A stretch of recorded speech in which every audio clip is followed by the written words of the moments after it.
Magandang umaga, magandang hapon, at magandang gabi po sa inyo lahat. Ito po yung lingkod, si Jorman Aquina, and today we'll be discussing the magazine prime insulation for the BLG M16. Okay, for this one, this is a very easy setup. You can find the circuit diagram here on the side. You can see it on the side.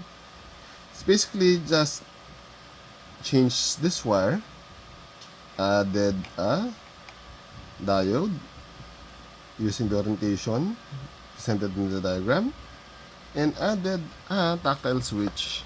Oops, do not disassemble here, because this is the easiest part. Since this gearbox, even though it's a Gen 8, didn't have the storage space around this area for the magazine prime, and I cannot put any screw here, else it will hit the top part.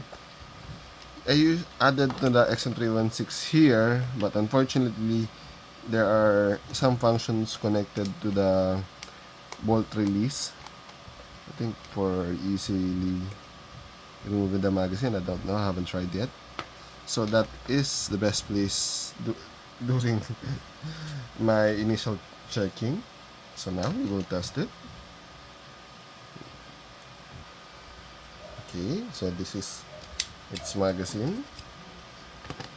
Added also a battery.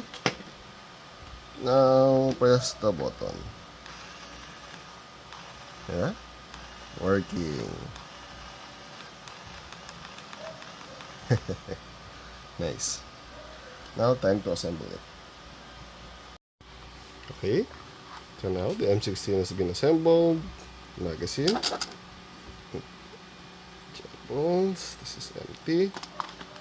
Connect. Nothing. Prime. Then fire. That's how it works. Nice. Yeah.